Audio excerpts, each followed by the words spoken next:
नमस्कार दोस्तों, आप देख रहे हैं ग्लोबल मिशन न्यूज। चंद्रपुर शहर में एक गंभीर समस्या सामने आई है और इस समस्या ने चंद्रपुर शहर महानगर पालिका के भ्रष्टाचार की पोल खोल दी है। मामला है चंद्रपुर शहर के हनुमान खिड़की के पास झरपट नदी पर बने पुलिया का। इस पुलिया में ठेकेदार की भ्रष्टाचार से जुड़ी गहरी दरारें साफ दिखाई दे रही है। बता दे, हनुमान खिड़की के पास बने पुल में गहरी दरारें पड़ चुकी है और उसका एक हिस्सा नीचे की ओर धंस चुका है। बताया जा रहा है कि पुल पर करीब 4 से 5 फुट तक गहरी दरारें आ चुकी है।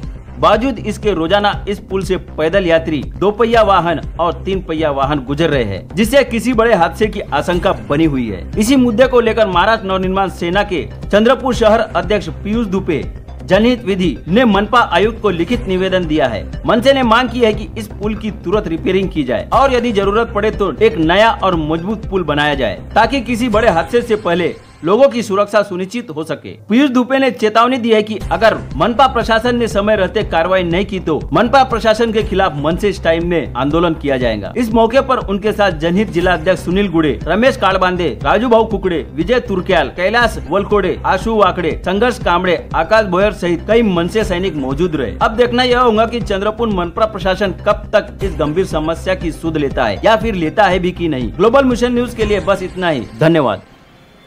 जय महाराष्ट्र। मी पीयूष यशवंत दुबे, मनसे शहराध्यक्ष चंद्रपूर जनहित व विधी विभाग। आज आम्ही 28/8/2025ला माननीय आयुक्त साहेब चंद्रपूर शहर महानगरपालिका यांना एक निवेदन दिलं आहे। ते निवेदन हे आहे की आपल्या ज्या चंद्रपुरातील जे 4 ऐतिहासिक गेट आहेत, त्या गेटपैकी ज्या आपल्या 3 ऐतिहासिक खिडक्या आहेत, त्यापैकी एक हनुमान खिडकी आहे। त्या हनुमान खिडकीपासून तर भिवापूरकडे येण्या जाण्याचा जो मार्ग आहे, त्या मार्गावर जो झरपट नदी आहे, त्या झरपट नदीवरती जो ब्रिज बांधला आहे, त्या ब्रिजला या पावसाच्या पाण्यामुळे, त्या सतत येणाऱ्या छोट्या मोठ्या पावसाच्या पुरामुळे त्या भेगा पडून तो जवळपास 3 ते 4 फूट खाली दबलेला आहे। त्यामुळे त्या पुलियाला ताबडतोब बांधकाम करून आपण त्याला एक तर त्याची रिपेअरिंग करावं, अन्यथा आपण त्याला नवीन आवश्यकता असल्यास नवीन बांधकाम करावं करिता आम्ही निवेदन दिलेलं आहे। मुळे बाब सांगायची ही आहे की आज जवळपास तो महिना 2 महिने झाला आहे तो पुलिया अशा पद्धतीने फुटलेला आहे आणि आता सुद्धा फुटलेला असून सुद्धा तिथं लोकांचं आवागमन येणं जाणे चालूच आहे। अगर समजा तिथं अगर ताबडतोब रिपेअरिंग किंवा नवीन बांधकाम केलं नाही तर तो पुलिया केव्हाही वाहू शकतो आणि मोठा अपघात होऊ शकतो।